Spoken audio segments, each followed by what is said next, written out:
안녕하십니까. 아나운서 김명석입니다. 올해가 6.25 전쟁이 발발한 지 70주년을 맞는 해라고 합니다. 그만큼 남과 북으로 갈라져서 오랜 시간이 흘렀다는 것을 의미하는데요. 그 사이에 남과 북은 얼마나 어떻게 달라졌을까요? 또 통일에 대해서 청년들은, 중장년들은, 그리고 직접 전쟁을 겪은 세대들은 어떤 의견을 갖고 있을까요? 한반도 통일에 대한 이야기를 지금부터 나눠보려고 합니다. 오늘 함께 해주실 분들 소개해드리겠습니다. 먼저 문성묵 한국국가전략연구원 통일전략센터장 나오셨습니다. 어서 오십시오. 안녕하십니까. 안녕하십니까. 전영선 건국대학교 통일인문학연구단 교수 자리하셨습니다. 네, 안녕하십니까. 그리고 가수 장미화 씨 함께하고 계십니다. 어서 오십시오. 감사합니다. 옴니버스 통일 영화 우리 지금 만나 가운데 한 편인 기사 선생을 만든 김서윤 감독 나오셨습니다. 어서 오십시오. 안녕하세요. 평양 제가 한번 가보겠습니다를 펴낸 여행 작가 정재현 씨입니다. 안녕하세요. 가수 주병선 씨도 함께하고 계십니다. 어서 오십시오. 안녕하세요. 반갑습니다. 마지막으로 2015년에 북한에서 우리나라로 왔고요. 리포터로 또 유튜버로 활동하고 있는 강나라 씨 함께하고 있습니다. 안녕하세요. 반갑습니다. 그리고 이 스튜디오를 빛내주고 계신 분들 제13기 통일부 대학생 기자단과 대학생분들 함께하고 있습니다. 어서 오십시오. 자, 본격적인 이야기를 나누기에 앞서서 시민분들은 한반도 통일에 대해서 어떻게 생각을 하고 계시는지 거리로 나가서 또 온라인으로 다양한 의견을 들어봤습니다. 영상으로 만나보시죠. 저는 통일에 대해서 찬성하고 있습니다. 그 이유가 뭐냐면 저는 이 대한민국 사람과 대한민국이라는 이 국가가 아주 큰 그 힘을 갖고 있다고 생각을 하고 있거든요. 그래서 통일이 되면 우리가 갖고 있는 이 한민족의 이 모든 역량과 에너지를 다 발휘할 수 있지 않을까. 저는 통일에 찬성합니다. 물론 제 전공이 관광인 것도 큰 이유가 되겠지만 평소에 같은 민족임에도 불구하고 함께 보지도 못하고 가지도 못하는 이 상황에 대한 아쉬움이 굉장히 컸는데요. 때문에 만약 통일이 된다면 금강산 투어도 직접 가보고 싶고 또 평양냉면도 직접 평양에서 먹을 수 있는 그런 교류가 잦은 사이가 좋은 관계가 되었으면 좋겠습니다. 남북 통일에 대해서는 무조건 찬성입니다. 풍부한 지하자원과 값싼 노동력, 또 남한의 그 우수한 기술이나 이런 것들이 합쳐지게 되면은 앞으로 그 청년들의 지금 실업 문제도 큰데 그런 것도 많은 부분이 해소되지 않을까 생각하고 통일에 대해서 저는 찬성합니다. 그 이유는 분담 비용이 너무 많이 들고 있고 그 분담 비용으로 경제를 개발하거나 복지 시설을 만들거나 해서 더욱더 빨리 발전할 수 있어서 중국이나 유럽을 또 횡단 열차 도로로 이렇게 가면 이런 물류 비용이나 또 수출에 대한 여러 가지 이점이 많이 발생되기 때문에 저는 통일에 대해서 찬성합니다. 왜냐하면은 통일이 되면은 인구 측면에서나 그 다음에 어떤 경제의 한 발전의 동력으로서 우리나라 경제를 한 단계 업그레이드 시킬 수 있는 큰 매개가 될 수 있다고 생각합니다. 통일에 대해서 찬성하고요. 그 이유는 일단 지금 위협감을 많이 느끼고 있는데 그 부분이 안정이 될 것 같고요. 군대 안 간 남동생이 있는데 남동생 군대 보내기도 걱정이 되고 해서 찬성합니다. 저는 통일이 되었으면 좋겠습니다. 저는 꼭 평양에 한번 가보고 싶기 때문입니다. 저는 아직은 시기상조라고 생각합니다. 왜냐하면 코로나19가 터지면서 국내 경제가 많이 휘청거리고 있잖아요. 얼마 전에 기사에서 국내 부채가 5천조에 육박한다는 글을 읽었는데 지금 만약에 통일을 하게 된다면 시민들의 세금 부담이 가중되고 그렇다면 국내 경제가 조금 더 휘청거리는 결과가 나오게 되지 않을까 생각이 돼서 저는 통일에 반대를 하는 입장입니다. 경제적인 부담을 모두 생각을 안 할 수가 없잖아요. 그리고 그 빚을 떠안게 되는 것은 결국 현재 20대, 그리고 30대 그 친구들이 떠안게 될 거고. 통일에 대해서는 조금 아직 반대의 입장인데요. 각종 세금이 또 있는데 만약에 통일을 했을 경우에 경제적으로 뭐 당장에 뭐 통일세라든지 뭐 이런 것들을 뭐 또 부가적으로 내야 된다는 생각을 하면 좀 부담이 드는 것도 사실이고요.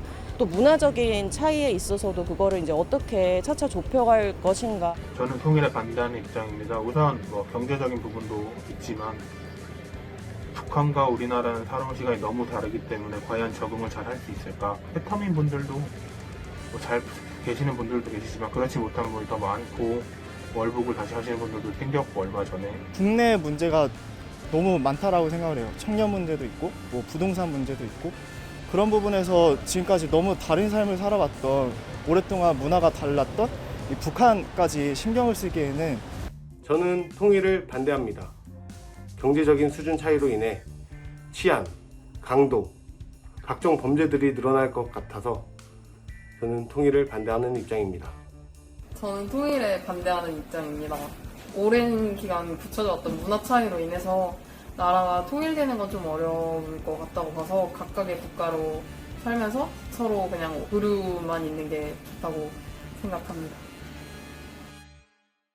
네, 통일 찬성 그리고 반대 등 다양한 의견들을 들어봤는데요. 지금부터 이 자리에 함께 해주시는 분들과 함께 통일에 대한 다양한 이야기 나눠보려고 합니다. 여러분께서도 이야기 들으시면서 하시고자 하시는 말씀 있으시다면 자유롭게 말씀을 주시면 될 것 같습니다. 먼저 전영선 교수님께 제가 질문을 좀 드리려고 하는데 네. 어떻게 보셨는지 또 세대 간의 차이가 좀 큰 것 같았어요.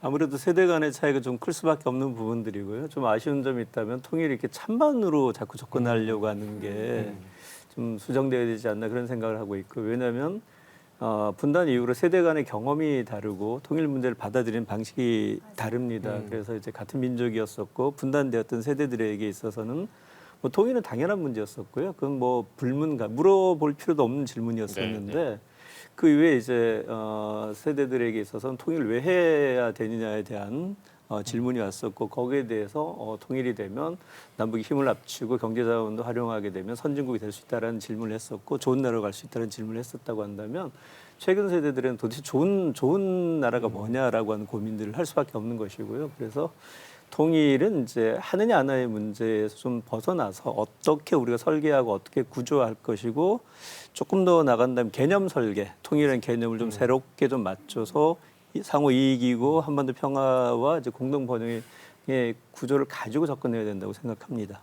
예전에 저 어렸을 때만 해도 통일은 당연히 하는 거고 반대하는 의견은 그렇게 많지가 않았었던 걸로 기억이 나는데 이제는 통일을 하게 되면 손해보는 부분들이 워낙 많다라고 생각하시는 분들도 많은 것 같아요. 보시면서 어떠셨어요? 아무래도 지금 우리 남한이 굉장히 선진국에 속해 있으니까 그런 걸 따지다 보면은 통일 못하는 거죠.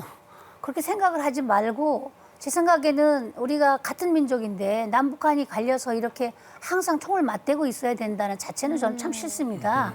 그리고 앞으로 경제적으로도 이북이 가진 거 우리가 가진 거를 서로 쉐어해서 서로가 잘 살 수 있는 나라들이 될 수 있는데 이 정치적인 이념과 가치관이 달라서 자꾸만 이런 일들이 일어나는 것 같은데 젊은이들은 6.25를 못 겪어봤고 어른들은 그 아픈 세대를 겪어봤기 때문에 통일을 해야 해서 서로가 복합적으로 잘 살 수 있는 나라를 좀 해나가면 안 될까 하는 의견들을 갖고 있는 거죠. 네. 근데 거기는 제가 찬성 한 표 던져요.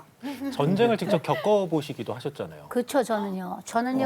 어렸을 때 그렇게 안 우리 보이시는데. 어머니, 내가 지금 7학년이거든. 내가 이쪽은 내가 미국서 왔냐잖아. 내가 막 한국말을 이분은 지금 내가 한국말을 너무 잘한다 그래서 제가 한국말을 원래 잘해요. 우리 때는 우리 어머니가 저를 안고 기차를 타고 기차 안도 못 타고 그 기차 지붕 위에 올라타서 나를 감싸고 그리고 부산으로 내려가셨대요. 그 중간에 가다가 우리 외삼촌이 밥을 해주면 그거 들고 옆에 사람 밥 주고 김치 논아 먹고 이러면서 피난을 가셨다는군요. 그런 세대에 제가 태어났기 때문에 저는 그때 어렵기 때문에 잘은 모르지만 그 얘기를 들어보면 같은 민족 간의 갈등, 그 얼마나 아픈 갈등이 많았는지 뭐 그 얘기를 직접 북한에 다녀오신 분이 바로 옆에 계세요. 그래요? 제가 직접 어때요, 다녀왔습니다. 거기는? 좋아요. 좋아요? 저는 사실 북한에 들어가기 전에는 매체밖에 통할 게 없잖아요. 그래서 그치. 유튜브 보면 뭐 교화소에서 다 가지고 뭐 오신 또는 탈북해서 오신 분들의 증언 같은 거, 뭐 꽃제비, 국어라는 것만 계속 보고 살다가 직접 북한에 갔는데 잠깐 뭐 한 대 맞은 느낌이 좀 들었어요. 생각한 것과 너무 달라서. 생각과 물론 비슷한 모습도 봤지만 그 외에 잘 알려지지 않은 좀 발전된 모습도 보고 나서는 왜 내가 한 번도 이런 거를 본 적이 없었을까? 라는 생각에 사실 굉장히 놀랐어요, 여행 때는. 수준이 어느 정도 수준이에요? 발전됐다는 게. 발전됐다라는 건 이제 평양을 말씀드린 건데 예. 뭐 계획적인 뭐 신도시다 이렇게 얘기는 하지만 어쨌든 발전된 부분이잖아요. 갔는데 아파트 단지가 7, 80층이 넘어요. 그 고층이 서 있는데 저는 잠깐 여기 북한 맞아요? 옆에 있는 북한 가이드분한테 했더니 우리에 대해서 잘 모릅니까? 그래요. 그래서 제가 뭐 물론 알긴 알겠지만 이렇게 쉽게 접할 수는 없어요. 그랬더니 우리도 뭐 이렇게 삽니다. 이렇게 대려 말씀하시더라고요. 근데 어떻게 갔어요, 한국 사람이? 저는 한국에서 태어나긴 했지만 호주 여권 갖고 있습니다. 국적이 달라서 갈 수 있는 기회가 있었어요. 우리 학창 시절에 저희들 이제 중년들은 그 북한 쪽에 아파트 같은 경우도 그냥 겉모양만 그래. 이렇게 우리 번지르르하게 그렇게 알고 하고 있었죠. 안은 보일러도 안 되고 막 그렇게 얘기를 들어가지고 그건 제가 직접 살지 않아서 모르겠지만 보면 너무나 화려하게 솟아 있어요. 그뿐이 아니라 도시는 네 헬스장부터 뭐 헬스장. 놀이공원뿐만 아니라 정말? 공원이 이렇게 예쁘게 조성이 되어 똑같네. 있는데 와 이런 모습 있구나 이런 생각 신선한 충격이었습니다. 그냥 우리는 금강산을 갈 때도 거기 왜 회색 시멘트 집만 이렇게 막 서 있잖아. 그래서 거기 사람이 하나도 안 살고 폰만 잡아놨다. 이렇게 알고 있어. 이제 아무래도 북한이 이제 평양이랑 지방이 조금 차이가 나는 게 북한에서는 평양을 또 다른 나라로 봐요. 그것은 이제 인구도 정해져 있고요. 아무나 들어가서 살 수 없고 맞아요. 네, 이제 여행객 정도는 이제 아무나 들어갈 수 있지만 저희 주민들 같은 경우에도 통행증을 발급받아서 네. 여행을 가야 되고 일반 이제 그 우리가 흔히 알고 있는 북한은 일반 이제 지방이라고 보시면 되고 네. 지방에는 이제 아무래도 보면 이제 겉은 멀쩡하나 속에 들어가면 보일러도 안 되고 아직도 아파트가 아궁이 불을 떼고 맞네, 맞아. 이제 그런 집들이 좀 그치? 있죠. 소위 말하는 증이 다르죠. 네. 평양은 시민증인데 그래. 다른 지역은 이제 국민증이니까. 그럼요. 그러니까 전체적으로 평양만 그렇게 된 거죠. 그렇죠. 아무래도 다른 쪽은 보여주시기로. 많이 낙후돼 있고. 아마 김정은 위원장이 이제 집권한 이후에 어쨌든 평양에 있는 주민들의 삶의 질을 높이려고 애를 썼고 특히 자신의 업적을 부각시키기 위해서 물놀이장이라든지 뭐 백화점이라든지 또 고층 아파트 이런 데 이제 집중적으로 투자를 했지만 아직 낙후된 부분이 많거든요. 저는 뭐 평양을 2번 갔었고 이제 벌써 한 10년 좀 넘었습니다만 그때 제가 갔을 때는 평양의 유리창이 깨진 아파트 유리창 깨진 데가 많아요. 정말요? 그런데 그 깨진 유리창을 갈아 끼울 유리가 없는 거예요. 정말요? 예, 그래서 이제 비닐 같은 걸로 이렇게 치고 예, 그런 집들이 꽤 있었고 평양 시내에서도 뭐 집안에 닭도 기르고 그렇게 해서 이제 이 생계를 유지하는 그런 얘기를 제가 전에 들었어요. 그러니까 어쨌든 북한 경제가 어려운 건 맞습니다. 예. 저도 사실은 예전에 금강산은 관광이 가능했을 때 저도 다녀왔었거든요. 금강산을 한번 구경을 하고 북한 사람들이 어떻게 지내시는지를 직접 눈으로 봤기 때문에 지금 나누시는 이야기들이 귀에 잘 들어오고 있어요. 이 북한에서의 삶이 어떤지를 영화에 담고자 노력을 하셨던 감독님께서도 영화를 촬영하시는 동안에 생긴 일들이 많으셨을 것 같은데. 많은 분들이 북한에 다녀오셨다고 얘기를 해주시는데 저는 한 번도 못 가봤고요. 심지어 제가 영화제를 일본에 돼서 일본 분도 저도 다녀왔어요라고 얘기를 하시는 거예요. 근데 저는 한 번도 못 가봤어요라고 대답을 드렸어요. 그렇게 아는 것이 많이 없는 상태인 것이 가장 큰 어려움이었어요. 모르니까. 네, 그 환경이 어떤지, 사고방식이 어떤지, 사람들이 어떤지 대면해 본 적이 없는 그 곳을 제가 그리겠다고 결심한 게 너무 어려운 결정이었구나라는 생각도 들었고요. 반면 이렇게 모르는 사람들이 보통 나 같은 사람들일 거다는 생각이 들었고 네, 조금 더 알아가야 오해와 편견이 없어지겠다 이런 생각도 들었어요. 네. 만드신 영화에 대한 이야기는 조금 뒤에 좀 집중적으로 이야기를 나눠보려고 하고요. 이번에는 대학생분들의 의견도 좀 들어보려고 합니다. 먼저 전희주 씨께서 준비하신 이야기가 있으시다고요. 저는 통일의 필요성에 대해서 얘기를 좀 나눠보고 싶은데요. 저는 통일의 필요성에 대해서 먼저 물으신다면 먼저 남북 통일과 분단 사이의 손익을 생각해봐야 통일의 필요성에 대해서 말할 수 있지 않나 이렇게 생각을 합니다. 예를 들면 통일을 통해서 얻을 수 있는 이익이 분단 유지 비용보다 더 큰지 혹은 더 작은지 이런 것들을 좀 고려해봐야 한다고 생각했습니다. 통일은 이루어져야 되겠지만 그 안에서 계산해야 할 손익들에 대해서도 우리가 좀 살펴봐야 될 것 같고 이게 꼭 경제적인 측면뿐만 아니라 문화 사회적인 교류도 손익을 계산해 볼 수 있지 않을까. 이걸 우리 개인이 계산하기는 어렵겠으나 그에 대해서 좀 면밀하게 살펴볼 필요가 있지 않겠는가라는 의견으로 이해가 되고요. 그리고 또 다른 대학생분의 이야기도 한 번 더 들어보려고 합니다. 옆에 계신 정문호 씨께서 준비하신 이야기가 있다고 합니다. 들어볼까요? 네, 저는 대한민국의 이런 분단 상황과 통일에 대한 미래를 독일에 관한 예시로 같이 설명드리고 싶은데요. 우리나라의 경우 또 한반도의 경우 통일의 기간이 또 분단의 기간이 독일보다 훨씬 더 길었고 또 남북 간의 사상도 첨예하게 대립하고 있는 만큼 이제 조급한 통일을 지향하는 것은 조금 무리가 있다고 생각됩니다. 따라서 저는 남북 간의 다양한 평화 정책이나 교류 협력 정책으로 서로의 이질감을 조금 더 줄이고 혐오 사상을 조금 더 줄인 뒤에 그 후에 이제 통일은 하나의 미래의 일종의 지향점으로 두고 서로 간의 관계 개선이 조금 더 이루어지는 것이 먼저라는 생각을 드리고 싶습니다. 차분하게 다 갖고 논 다음에 네. 서로가 신뢰하고 가는 것이 편안하지 않을까 그 생각 아니겠어요? 네. 전희주 씨의 이야기 안에서는 손익이라는 단어가 귀에 많이 들어왔고요. 정문호 씨 이야기 안에서는 혐오 그리고 우리가 공감할 수 있는 지점, 마음 이런 것들이 귀에 들어왔는데 센터장님께 여쭙고 싶습니다. 통일 비용이라는 개념에 대해서 좀 듣고 싶어요. 예, 통일 비용 말씀드리기 전에 저도 앞에 이제 찬반 그 의견을 들으면서 아마 찬성하시는 분들은 통일의 긍정적인 측면을 주로 보신 거고 반대하는 분들은 아마 통일이 됐을 때 이제 여러 가지 부정적인 측면에 더 이제 초점을 두고 말씀을 하신 것 같아요. 이 두 분 대학생들은 통일의 필요성을 인정하는 분들이고 이제 손익도 말씀을 하셨고 통일을 하되 빨리 하는 것보다는 천천히 해서 차이를 줄인 후에 혐오나 이런 것들을 줄여서 해나가자라는 그런 말씀으로 이해가 돼요. 이제 통일 비용 말씀하셨는데 사실 저는 뭐 이산 가족이고 아버님이 평안북도 출신이시고 저는 이북에 이제 군사회담 대표로서 여러 차례 가서 북한 군인들과 협상을 하고 그러면서 저도 통일의 일익을 담당하고 있다라는 그런 생각을 가지고 있었고 언젠가 아버님 고향에 가고 싶다. 그러나 가지 못하는 게 굉장히 마음이 아팠고 저는 그렇게 생각을 해요. 우리가 건강이 나빠지면 건강을 회복하기 위해서 많은 비용을 들이고 노력을 하잖아요. 그건 손익의 문제가 아니고 하고 말고의 문제가 아니고 반드시 그렇게 해야 되거든요. 대한민국의 밝은 미래를 위해서는 통일은 반드시 해야 되는 거예요. 아무리 비용이 들고 대가를 치르더라도 통일은 해야 되는 겁니다. 자, 비용이 들죠. 근데 동서독 보면 30년 전에 통일했잖아요. 1990년에 통일했고 독일은 통일 안 된다고 그랬어요. 전쟁을 2번이나 일으킨 나라이기 때문에. 그러나 통일을 하고 어려움을 겪었지만 지금 동서독 통일된 지금 독일은 유럽을 주도할 뿐만이 아니라 전 세계 주도적인 위치에 있어요. 지금 우리 대한민국 반쪽이지만 통일되면 독일 이상으로 놀라운 그런 발전을 할 수 있다고 저는 봅니다. 자, 그러면 비용이 뭐냐?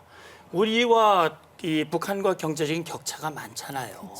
그러니까 뭐 소득도 차이가 나고 특히 인프라 같은 경우 예를 들어서 사회 간접 자본, 철도, 도로, 항만, 전력 뭐 여러 가지 차이가 많이 나잖아요. 이게 북한을 우리 수준으로 끌어올리는데 소요되는 비용이에요. 이런 비용이.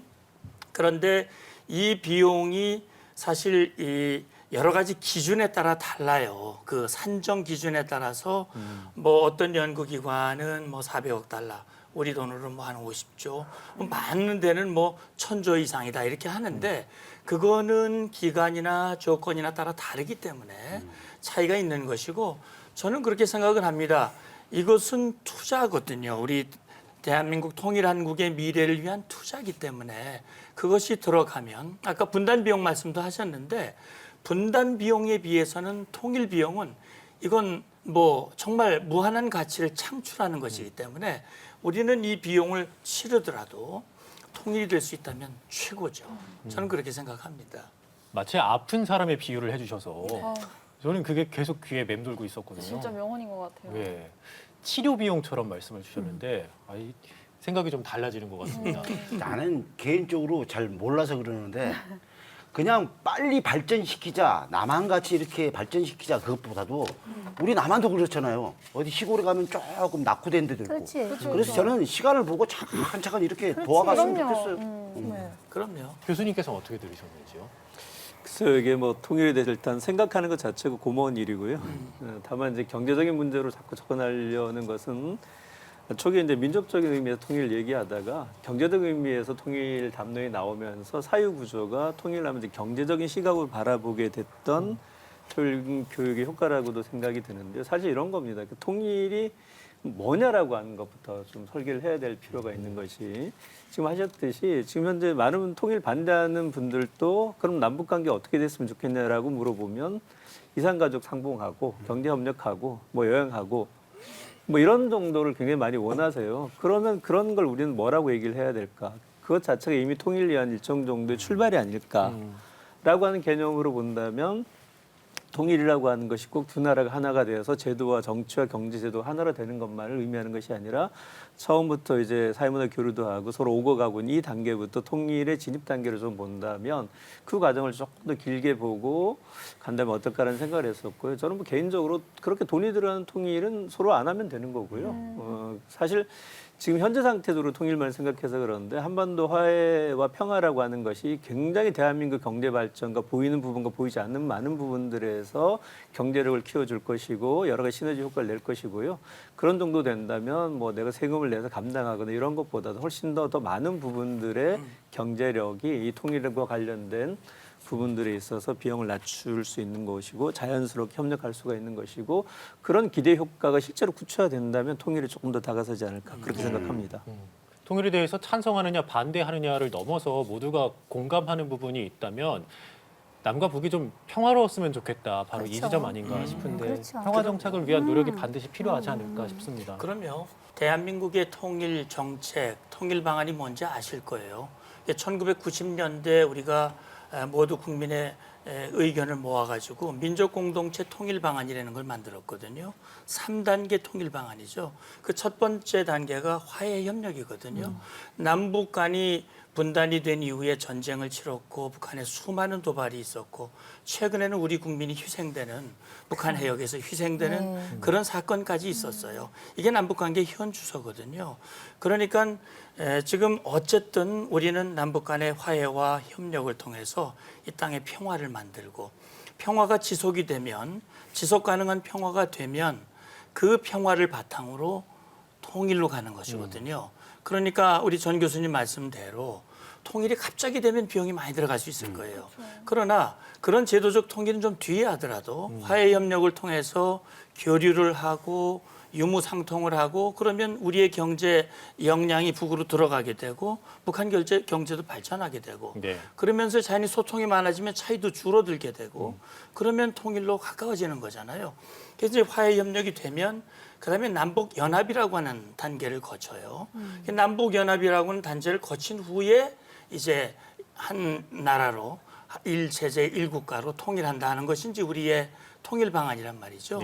그러니까 통일을 위해서도 평화가 필요한 거지만 통일이 되면 또 평화가 되는 거예요. 왜 그러냐면 통일이 안 됐기 때문에 북한의 위협이 살아있고 우리가 늘 불안한데 통일이 되면 그 위협이 소멸되기 때문에 우리는 정말 평화가 정착이 될 수 있죠. 물론 그 후에 또 새로운 위험 요인이 있을 수 있겠지만 지금으로서 가장 당면한 위협을 해소할 수 있는 좋은 방법이 또 통일이기 때문에 그래서 통일이 또 중요하다. 그 말씀을 드리고 싶습니다. 예, 이 세 단계 방안을 밟아가는 데 있어서 이건 제도적으로 또 정치적으로 접근해야 될 부분일 텐데 앞서서 우리 감독님께서도 말씀을 주셨지만 북한에 대해서 잘 몰랐기 때문에 영화를 만드는데 어려움을 겪었다고 말씀을 주셨거든요. 우리가 서로를 잘 알고는 있는지에 대해서 좀 알고 싶습니다. 우리가 생각하는 북한의 모습 중 좀 대표적인 모습이 평양으로 좀 국한되는 부분이 있는 것 같은데 여행 작가님께서는 함경북도 온성군 청진도 다녀오셨다고요. 거기는 어떠셨어요? 두 번째 여행 함경북도로 이제 갔는데 베이징에서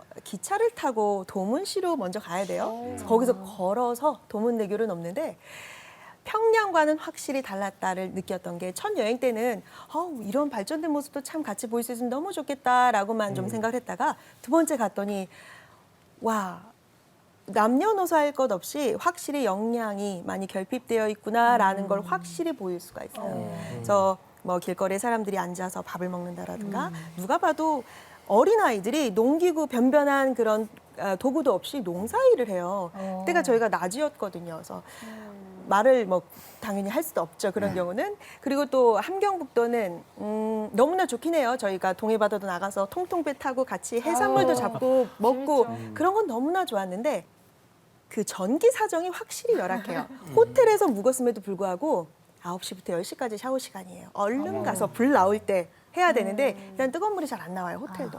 제가 홈스테이도 했어요. 북한 주민들하고 직접 같은 집에서 같은 이불을 덮고 3일 정도를 묵었거든요. 너무나 좋았죠.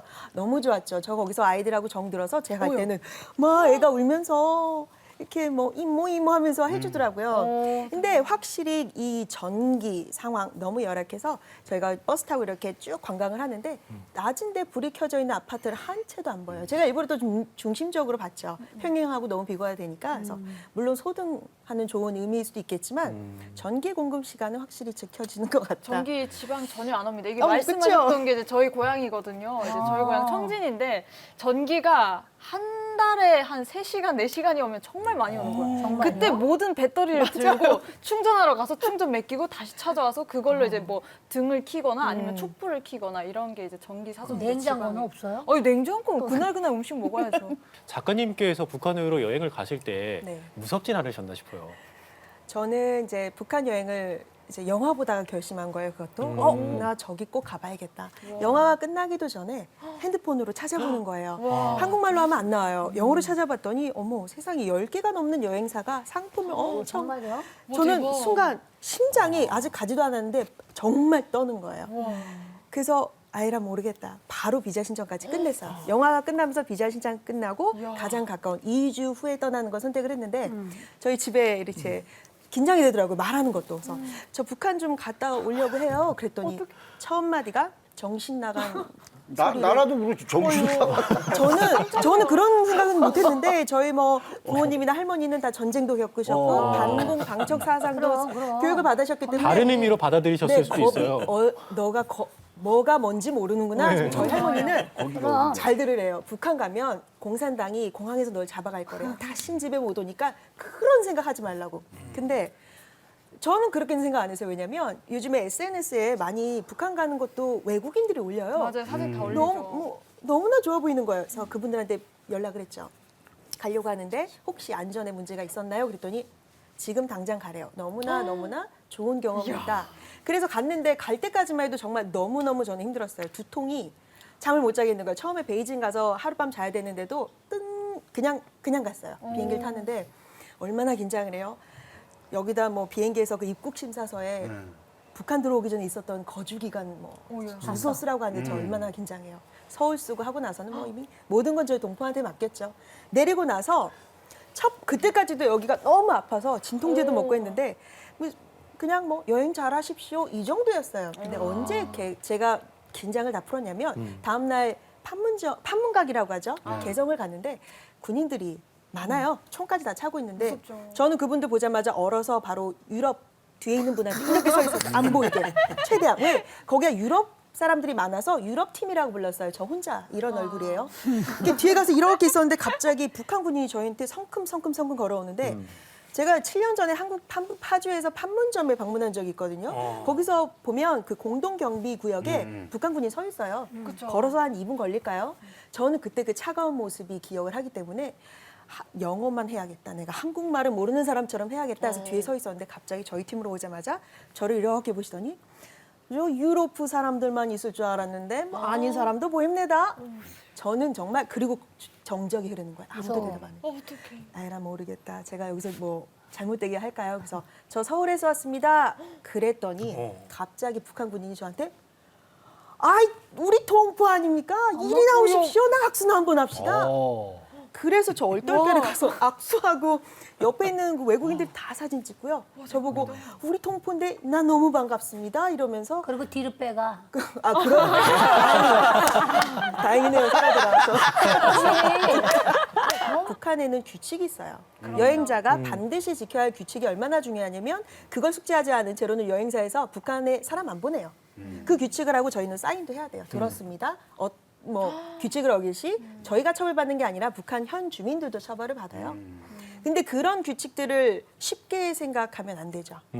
근데 저 같은 경우는 이제 남한에 와서 되게 놀랐던 점들이 엄청나게 많잖아요. 근데 반대로 이제 북한 여행을 갔을 때도 엄청나게 놀란 것들이 많았을 것 같아요. 진짜. 정말 놀란 거는 아까 말씀드린 뭐 겉에서 보이는 그것뿐만이 아니라 제가 이제 가면 의사소통할 기회가 굉장히 많아요, 생각보다. 근데 이분들이 다 제가 어떻게 봐도 뭐 한국 사람 같고 한국말도 하다 보니까 서울에서 온 걸 알아요. 그러면 10명 중에 10명은 저한테 통일에 대해서 물어보는데 남한 사람들이 통일에 대해서 어떻게 생각하는지 그렇게 궁금해요. 저는 사실 통일에 대해 관심이 없었습니다. 가기 전까지만 해도. 자기가 호주 영주권인가 네, 시민권인가. 네, 네. 아, 배신자야. 네, 배신자. 조국 배반자인가요? 그렇게 해서 했는데 이분들은 저보고 남조선 사람들은 통일 어떻게 생각합니까? 젊은 20대도 저한테 그런 질문을 해요. 저는 그냥 제가 대답하기에는 너무나 어렵거든요. 그래서 얼버무려서 아유 뭐 다 좋아하죠 했더니 에이 거기 진짜입니까? 계신 분도 다 통일의 그 염원을 다 갖고 네, 있고. 이런 선전문구도 있고요. 그래서 제가 다 원해요 그랬더니 안 믿어요. 들은 게 있는 것 같아요. 그치. 그래서 저한테 사실입니까? 에이 싫다고 하는 것도 들었습니다. 그러길래 좋아하는 사람도 있고 싫어하는 사람도 있겠고 더 중요한 건 관심이 없는 사람이 너무 많아요. 그랬더니 듣고 있더라고요. 그래서 제가 그러면 북한 분들은 그럼 다 통일 원해요? 그랬더니 우리는 다 원합니다. 우리 한민족 아닙니까? 거기는 거기 체제로 원하는 거지. 거기 체제로서 통일을 원하는 거고. 그래서 제가 물어봤어요. 그러면 저희가 70년 동안 민주주의로 살고 북한은 70년 동안 사회주의로 살았잖아요. 우리 통일이 가능한다고 생각하는 거예요? 그랬더니 뭐 나라가 합쳐져야 통일입니까? 지자체도 있고 기차도 왔다 갔다 하면 됩니다. 라고. 우리가 북한 사람들에 대해서도 모르고 있던 부분이 많았습니다만 사실 우리나라 사람들끼리도 서로 다른 세대가 어떤 생각을 갖고 있는지 모르는 경우가 많거든요. 그렇죠. 그래서 이 자리에 나와 있는 대학생분들의 이야기를 또 들어보려고 합니다. 김도희 씨가 준비했다고 하는데 이야기를 좀 들어볼까요? 저는 파주에 쭉 살았어서 DMZ나 임진각처럼 지리적으로 되게 북한이랑 가까이 살았었어요. 그리고 중학교도 통일교육 시범학교를 나와서 뭐 탈북민 성악가수분 강연도 들어보고 그 현장학습으로 땅굴도 가보고 통일 막 노래 합창대회 이런 것도 막 열렸어서 되게 그 긍정적인 통일에 대한 교육을 받았던 것 같고 또 동사무소에서 멘토 멘티 활동도 했었는데 그때 탈북자분의 딸을 멘토링한 적도 있었어서 북한이랑 되게 심리적으로 가깝게 생각했던 것 같아요. 이렇게 대학생분들의 이야기를 들으니까 스튜디오가 더 환해지고 밝아진 것 같은데 김지은 씨의 이야기도 들어볼게요. 네, 제가 며칠 전에 북한 관련한 행사에 참여했었는데요. 한 교수님께서 발표를 시작하시기에 앞서 이런 질문을 하셨어요. 여러분이 생각하시는 북한은 변화하는 국가인가요? 정체된 국가인가요? 이 질문이 왜? 라고 생각하실 수도 있겠지만 저는 그 당시에 움찔했던 기억이 나요. 물론 당연히 북한도 어느 정도 변화했지 이렇게 생각을 하면서 살아왔었는데 순간적으로 내가 무의식적으로 했던 생각은 그 북한 자체가 그 고난의 행군 시기에 머물러 있는 게 아닌가 뭐 이러한 인식을 무의식적으로 갖고 있다고 그때 깨달은 거죠. 그러니까 뭐 북한 관련 수업을 듣고 기자단 활동을 하면서 조금씩 깨달았지만 사실상 실질적인 북한 내부의 뭐 분위기라든지 그런 것들 흐름을 파악하지 못했다는 점에서 조금 더 알아가야 하는 단계가 아닌가라고 생각을 하고 있습니다. 네. 북한은 변화하는 국가인가 정체된 국가인가라는 그 질문이 적확한 질문이신 것 같다라는 생각이 들었는데요. 옆에 계시는 정경은 씨는요? 북한에서는 장마당 안내원, 뭐 또 오징어 배를 따서 물 주워 넣기, 그리고 인력 거꾼 이런 아르바이트가 있다고 하더라고요. 그래서 그런 것도 새롭게 알게 되었고, 그리고 또 북한 음식을 만들어 먹었는 활동도 했었는데 그때 이제 남한에서는 밀가루 반죽을 사용하는데 북한에서는 감자를 이용한 반죽을 더 많이 사용하는 것도 알게 되어서 뭔가 한 나라를 제대로 알고 이해하는 게 말처럼 쉬운 일만은 아니라는 걸 깨닫게 되었습니다. 그 어떻게 듣기를 이제 북한학과도 있고 저희 나라 우리나라에서 그렇죠. 북한학과도 있고 또 북한에 관련된 무슨 프로그램도 많이 한다고 들었는데 네. 뭐 있습니까? 그게? 뭐 북한학과 있었는데 이게 정세가 좀 좋았을 때는 6개 대학 정도나 있었는데 지금은 뭐 동국대학교 북한학과 하나만 남아 이쪽 하나만. 예, 그 뭐 분단 국가에서 이렇게 보면 좀 대단히 아쉬운 게 지금 대한민국의 뭐 반려산업 같은 경우에 한 100여 개 이상의 과들이 있고 뷰티 관련 학과들도 이제 굉장히 많이 있고 방송 채널도 보면 이제 수백 개의 방송 채널 중에서 한반도 통일과 관련된 전문화된 방송이 없다라고 하는 것은 이게 통일 문제에 대한 근본적인 문제 조금 더 출발을 해야 된다고 생각을 하고 있고요. 우리가 정책이라고 하는 것은 적절하게 상황 판단과 효과적인 대안을 제출해 줘야 되는데 사실 그런 측면에서 전문 인력 양성이라든가 이런 것들은 꽤 많이 좀 준비되어야 된다. 왜 그러냐면 대한민국의 통일이라고 하는 건 대체로 보면 이제 분단 시기에 이렇게 생각을 했어요. 그러니까 광복 이후에 남과 북이 택했던 정치 제도가 달랐기 때문에 그러니까 너가 택한 거하고 우리가 택한 것 중에 어느 게 더 좋은 건지를 한번 확인해 보자라는 쪽으로 통일을 생각을 했었고 그러다 보니까 통일은 대체로 이제 우리가 이겼다는 걸 확증해 주는 거. 그러니까 대한민국의 제도와 이런 것들을 휴전선 이북까지 확장하는 걸 통일을 생각을 했고 그러다 보니까 우리가 뭔가를 가르쳐주고 자꾸 지원해줘야 된다라는 생각을 갖게 됐었던 것이었고 사실 두 집단, 두 사회가 통합이 된다는 거에 대한 고민이 좀 적었습니다. 그러다 보니까 이제 북쪽에서는 북한 체제 속에서 살게 되면 어떤 방식으로 생각을 하고 사물을 어떻게 생각하고 이게 오늘날의 문화적 차이로 났거든요. 그러니까 사물을 보더라도 가치관, 어떤 뭐 미학관 뭐 이런 데 대한 차이가 있었고 언어 문화의 차이가 났었고 생각보다도 그런 차이가 북한 이탈 주민들이 대한민국에 와서 한 3만 명 정도 살다 보니까 생활 속에 나타났고 이제는 이런 문제도 좀 준비해야 되지 않느냐는 고민이 됐었고요. 그래서 늦었지만 지금부터라도 하나하나 저 북한에 대해서 차근차근히 좀 알고 접근하는 것은 필요하다고 보고 있습니다. 예, 주병선 선생님께서 질문을 주셨습니다만 저희 스튜디오에도 북한을 공부하는 학생이 나와 계신다고 해서 이야기를 좀 들어보려고 합니다. 박래경 씨 이야기를 좀 들어보려고 하는데요. 현재 통일교육은 중학교 과정에서는 도덕 시간에 또 고등학교 과정에서는 유디교육 시간에 주로 이제 접하게 되는데요. 아무래도 도덕이나 유디를 통해서 통일을 접하게 되다 보니까 우리가 통일을 유디적 당위성 차원에서만 접근을 하고 있는 것이 아닌가 이렇게 생각을 합니다. 그런데 요즘에 발생하는 일련의 사건들을 보셔도 알 수 있듯이 이제 현실이라는 게 상당히 호락호락하지 않기 때문에 이런 현실 인식과 유리적 당위성 사이에서 인지 부조화가 발생하게 되고 그 결과 이제 우리가 통일은 해야 되는데 또 북한이랑도 잘 지내봐야 되는데 왜 안 될까라는 고민을 하게 되는 것 같고 그 고민의 결과 어떤 분들은 회의적인 생각을 갖는다거나 아니면은 부정적인 생각을 갖는다거나 그런 분들도 계실 것이고 아니면은 나의 노력이 좀 부족했구나. 이렇게 생각을 하셔서 기존의 유리적 당위성을 더 강하고 또 맹목적으로 고집하게 된 그런 상황들이 반복된 결과가 지금 오늘날의 상황이 아닌가 이렇게 생각을 하고 있습니다. 이 북한을 잘 모른다는 말씀을 하셨는데 뭐 사실 저도 북한에 살아보질 않았으니까 살아보신 분에 비해서는 잘 모르겠죠. 그러나 저도 대한민국에 살고 있지만 대한민국을 다 잘 아는 건 아니에요. 그렇기 때문에 어쨌든 북한을 알고 통일을 아는 것이 사실은 통일의 출발이라고 보거든요. 알아야 통일에 대한 열망과 소원을 갖게 되고 맞아. 그것이 실천으로 옮겨지는 것이니까 그런 점에서 이 한반도의 꿈 이 프로그램은 굉장히 잘하고 있는 프로그램이다.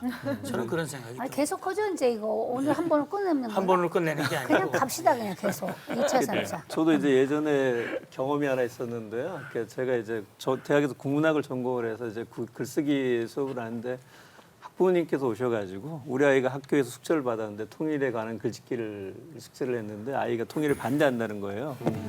그럼 그대로 쓰시면 됩니다라고 했더니 선생님 그러면 점수가 안 나와요. 이게 이제 우리가 통일교육의 현실이거든요. 그러니까 아이가 이제 뭐 찬성할 수도 있고 반대할 수도 있고 생각을 열어줘야 되는데 너 그렇게 하면 안 된다. 너 통일을 무조건 해야 된다. 근데 부모는 엄마는 아이에게 통일에 대해서 설명할 수가 없는 거예요. 그러니까 선생님 어떻게 했으면 좋을까요? 통일을 반대하면 점수는 안 나오는데 이게 이제 통일교육이었던 거죠. 그보다 더 큰 가치를 통해서 우리 새로운 세대들을 설득해 나가는 건 어떨까라는 생각이 듭니다. 제가 이런 이야기를 드리는 이유가 지금부터 같이 살펴볼 영화가 적어도 사랑에는 국경이 없다는 걸 보여주는 영화이기 때문인데요. 지난해에 개봉했던 통일 영화 우리 지금 만나 잠시만 영상으로 만나보고 계속해서 이야기 나눠보겠습니다. 뭔 남자가 저렇게 눈도 안 마주치니?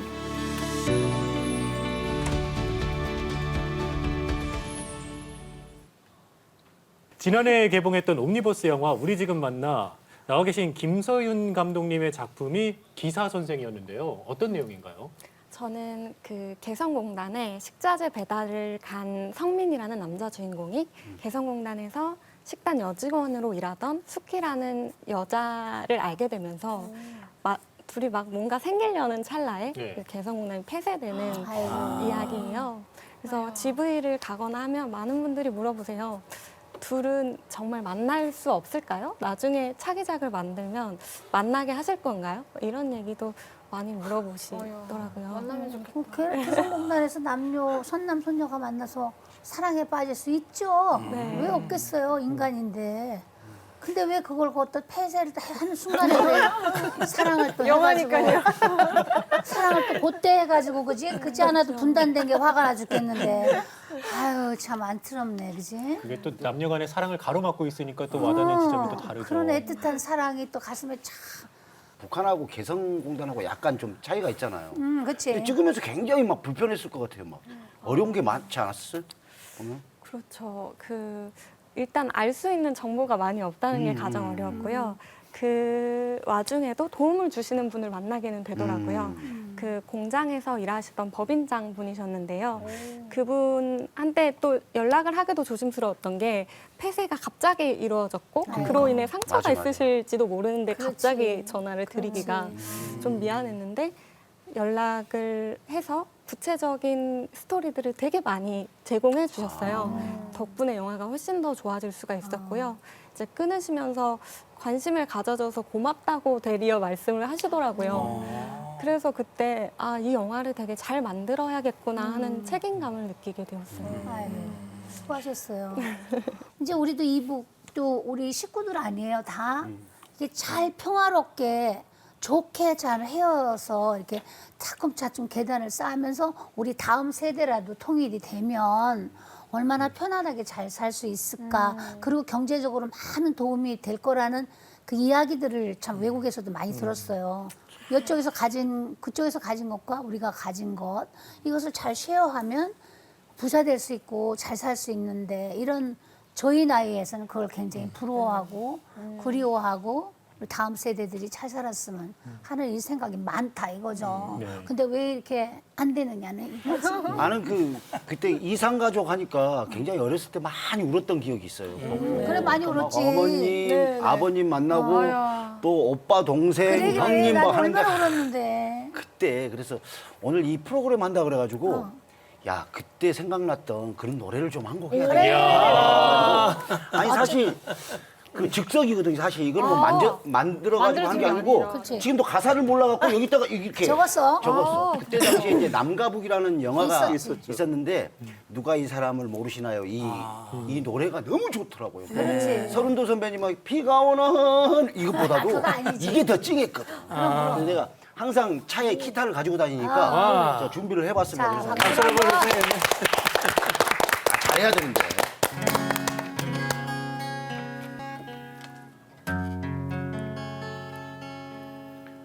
누가 이 사람을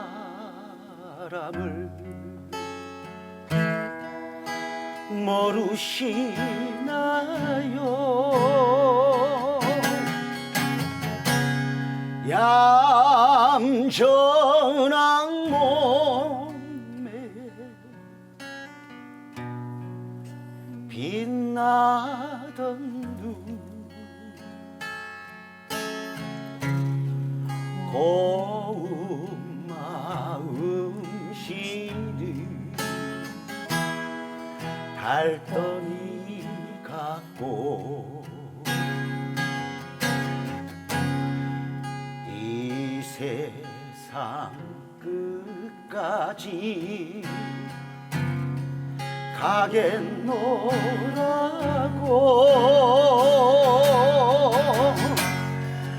나무 강가에서 맹세를 하던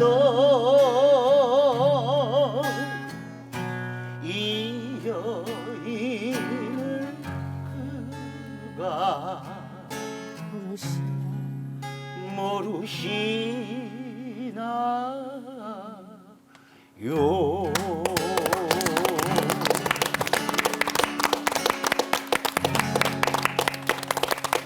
제가 80년대 후반생인데 저 세대까지만 해도 이상가족 찾기 프로그램을 봤었던 기억이 나거든요. 그럼요. 이 노래를 들으니까 그 당시 TV에서 막 서로 부둥켜 안고 오랜만에 만나서 많이 눈물 흘리고 울었어. 하는 모습이 생각이 나요. 많이 울었어. 그렇죠. 저 영화 자체 굉장히 슬픈 노래, 슬픈 영화거든요.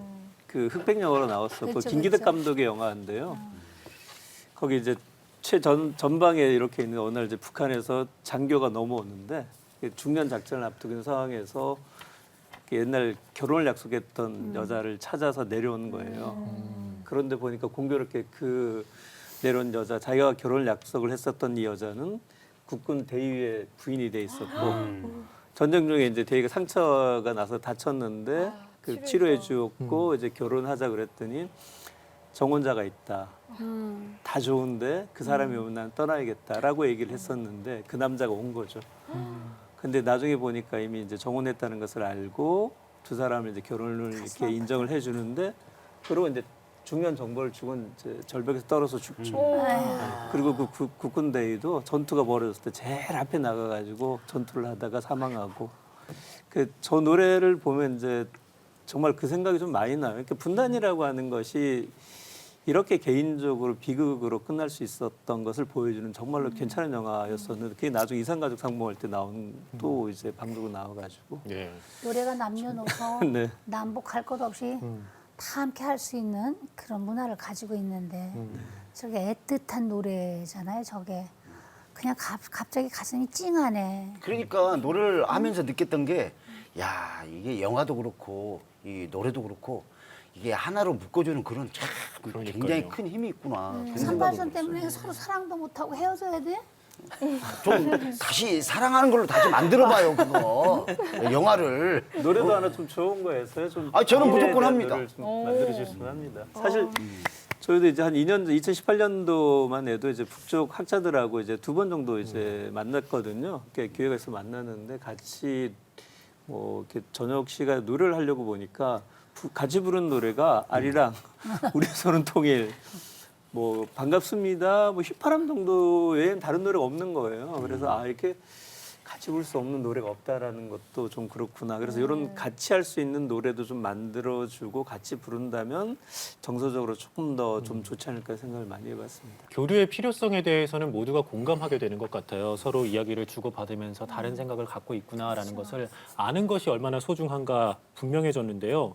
통일이 가져올 수 있는 긍정적인 효과에 대해서 더 자세히 이해를 한다면 그 생각이 더 굳건해질 수 있지 않을까라는 생각이 드는데 센터장님께 지금까지도 이야기를 나눴습니다만 또 여쭙고 싶습니다. 예, 가장 큰 효과는 저는 평화의 정착이라고 생각을 해요. 지금 대한민국이 뭐 세계 속의 경제 많이 발전했죠. 그리고 뭐 K-팝 문화들도 정말 전 세계에 많은 영향을 주고 있고 우리 방탄소년단 얼마나 자랑스러워요. 우리 젊은이들 정말 자랑스러워요. 그럼요. 봉준호 감독도 뭐 아카데미상. 네. 그런데 우리 대한민국 가장 약점은 안보, 평화 문제예요. 북한 핵미사일 위협에 직면해 있고 그래서 사실 우리 경제력이 디스카운트 돼 있어요. 저평가돼 있어요. 근데 통일로 우리가 이제 평화, 안정된 평화가 이루어지면 디스카운트가 아니라 프리미엄. 서로 이제 한국에 더 투자하려고 한국으로 막 그렇죠. 몰려오고 그러면 지금 한국이 예를 들어서 8 정도 평가를 받으면 10, 11, 12 이렇게 크게 받을 수 있기 때문에 이건 뭐 어마어마한 이 발전인 것이죠. 대한민국이 지리적으로는 중국 대륙이 대륙에 붙어 있지만 정치 군사적으로는 우리가 섬이에요. 그러니까 육로로 중국을 갈 수가 없어요. 러시아도 못 가요. 그러니까 이게 통일이 되면 기차를 타고 평양, 신의주, 북경, 유럽까지 갈 수 있거든요. 그러니까 그렇게 우리 통일이 되면 하나가 되고 전 세계 물류의 중심이 되는 거거든요. 특히 지금 우리가 9만 평방킬로미터고 북한하고 합치면 대략 22만 평방킬로미터가 되고 인구가 한 8천만이 넘게 돼요. 그러면 대개 지금 세계의 중요한 국가들 영국, 프랑스, 독일, 이태리 이런 나라들하고 국토의 크기나 인구의 크기가 비슷해져요. 그리고 경제력도 그 이상으로 제가 그래서 앞서 말씀드렸듯이 통일 한국이 되면 한강의 기적, 다음엔 대동강의 기적. 이렇게 해서 우리 통일 한국은 정말 이 동아시아를 주도하는 그런 나라가 될 수 있다. 네. 비록 처음에는 좀 어려울 수 있지만 얼마든지 그런 시너지 효과, 안정되고 편안하고 자유롭고 잘 살 수 있는 그런 통일 한국으로 만들 수 있다. 뭐 그보다 더 좋다는 얘기를 어떻게 표현할 수 있겠습니까? 네. 이 왜 벗어나는 이야기가 있을 수 있을까라는 생각이 드는 게 남과 북으로 갈라져 있기 때문에 생기는 디스카운트적 측면들이 남과 북이 하나가 된다면 이게 또 하나의 개성으로 발현이 돼서 또 하나의 프리미엄이 될 수 있다라는 이야기, 그리고 북한 사람들의 인권에 대해서 다시 한번 살펴볼 수 있는 계기가 될 거라는 이야기, 그리고 또 마지막으로 더 이상 대한민국은 섬이 아니게 될 거라는 이야기까지 해주셨어요. 통일의 주역이라고 할 수 있는 우리 청년들은 통일에 대해서 어떤 기대를 갖고 있는지도 또 들어보겠습니다. 신우연 씨 이야기를 들어볼게요. 상상해보았을 때 딱 답이 나왔던 것 같습니다. 비행기를 타지 않고도 오직 기차만으로 유라시아를 횡단하는 모습, 서울 또는 평양 캠퍼스에서 국내외 정세를 논하는 남북 청년들의 모습, 그리고 휴전 상태에서 비롯되는 불안감에서 벗어나 자유롭게 금강산을 관광하는 모습 등 통일이 이루어졌을 때 가능한 삶의 확장은 그 가치만큼이나 무궁무진하다고 생각합니다. 기대가 크네. 아니 나는 뭐 유럽 쪽 이렇게 그 차로 육로로 이렇게 간다는 얘기는 이제 자주 주변에서 이제 들었거든요. 근데 요즘 근래에 요즘 인터넷이라든가 너튜브 같은 거를 딱 보면은 저 알래스카를 통해 가지고 다리 나와 가지고 쫙 그 브라질까지 남미까지 이렇게 가는 것까지 다 있더라고. 그리고 저희들이 통일이 되면은요. 세계 1위 강대국이 된다는 거야. 그래. 그게 이제 10년, 20년 돼가지고. 그 얘기 저희 있더라고. 주위에 뭐 일본이라든가 중국이라든가 뭐 많이 좀 그렇잖아요. 좀 기분 안 좋은 일도 많이 벌어지고 그러는데 통일만 되면 무시 안 당하고 군사적으로도 최고고 경제적으로 최고고. 그러니까 항상 그걸 생각하면 그냥 빨리 통일이 돼야 되는데.